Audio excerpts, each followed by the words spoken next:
The growing gap between the rich and the poor in United States and also in the world is a major concern for each and every person.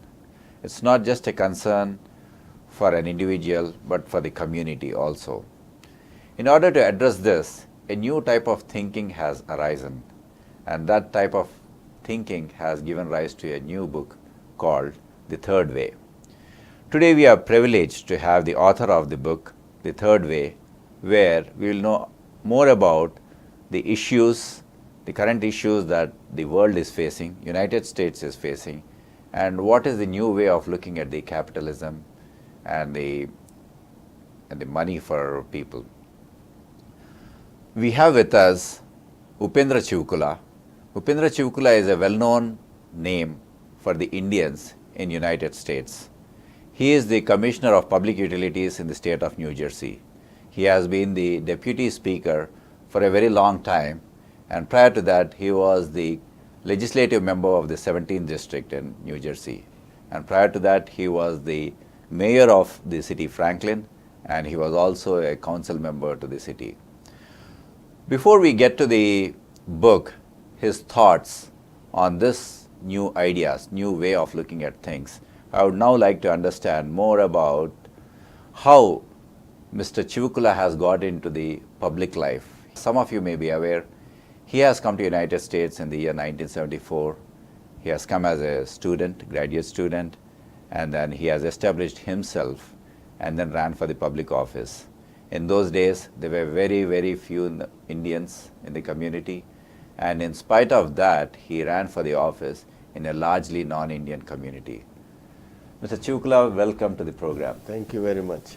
I really appreciate the time you are taking to talk to our viewers today. I really appreciate the opportunity. Excellent. So before we come to the details about the book and the new way of looking at the capitalism and how it can resolve the current issues, the gap between the rich and the poor, I would first like to understand a little bit about your motivation to run for public office, especially in the years when there were very few Indians in this community. Yes, no, in the early 80s, late 80s, the population of Indian Americans was not that great, and wanted to get the community involved in the political process, electoral process, through grassroots politics. I think that's the key word, is grassroots, because we have very few numbers, and trying to get them to register to vote and trying to have them participate in local, state, and federal elections as volunteers. That was my motivation, and I got started that in 1986-87 time frame.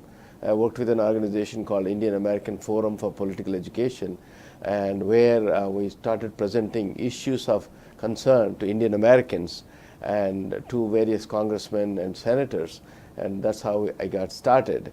And the opportunity came along, and went into the mainstream politics, and where I was able to become the chairman of the Democratic Party in Franklin Township, where I changed the elections from nonpartisan to partisan, and then that gave me a real opportunity in 1997 to run for town council, where I got elected. In 1998, I became a deputy mayor, and in 2000, I became a mayor. And year 2001, right after 9/11, 6 weeks after 9/11, I ran for the General Assembly in New Jersey, and I am very happy to say that I was the first Indian American elected to the New Jersey State Assembly in the year 2001, and I started working in 2002 as an assemblyman. And 4 years later, I became a deputy speaker of the General Assembly, and I chaired the Assembly Telecommunication and Utilities Committee, where I advanced a number of legislations in the area of energy, and especially renewable energy, the solar energy, wind energy, offshore wind, and various other renewables. And I'm very proud that I represent not only the Indian American community, but the mainstream community. That's really great. Apart from being the pioneer amongst Indians to run for public office, I believe you're also one of the very few engineers, or the only engineer who has taken such role in public utilities. Right, and the Board of Public Utilities has been there for more than 103 years. And I happen to be the first engineer, electrical engineer, to join the board as a commissioner. And also, in terms of the minorities, I'm the second person of color to be in the Board of Public Utilities. Excellent. I really congratulate you. And before I go into the book, I would also like to ask you, what are the challenges you have faced when you are running for public office? Well, I think, we are, I was a first generation immigrant. I have the English with the way with an accent you speak. Also, we have these last names and first names that are not Judeo-Christian, and so we have to explain our names to the people electorate, so that way they understand that we are no different in terms of our commitment to making democracy work, working for all the people in the United States, in this New Jersey and the surrounding areas. I think that is one of the important thing, and people don't know, and it takes some effort to explain that why we are doing what we are doing, and how as Indian Americans we are tremendous contributors to this great society and great economy.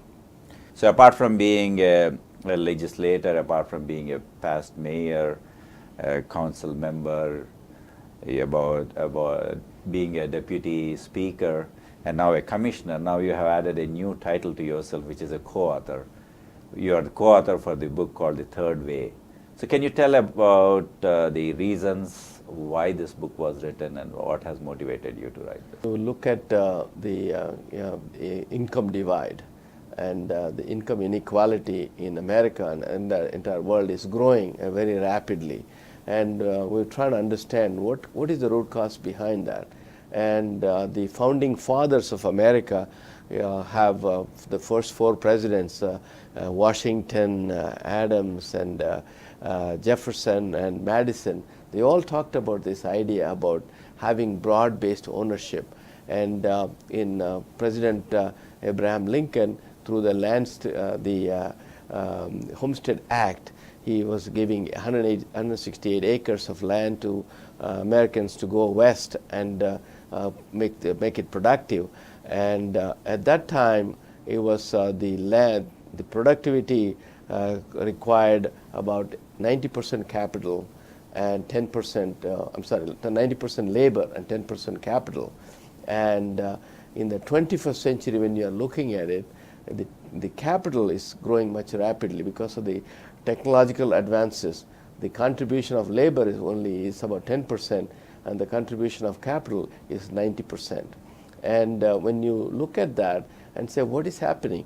In the United States, we have increased the minimum wage at the federal level 29 times, but nothing has changed.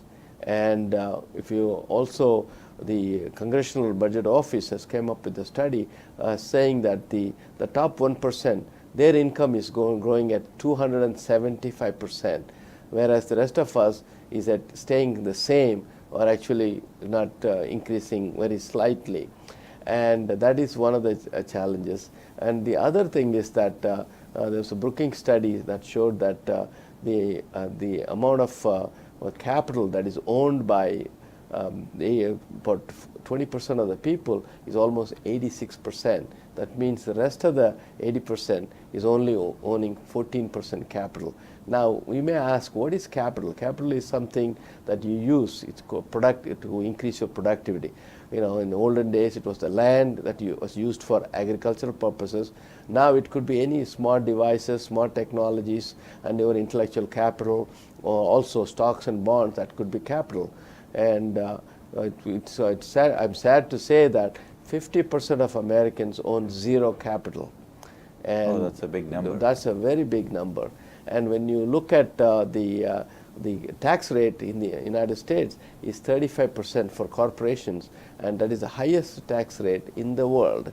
And some of the solutions we are proposing, I'll talk about that. But you may wonder, why is it called the third way? We have seen socialism. Socialism is fair, but has not worked that well.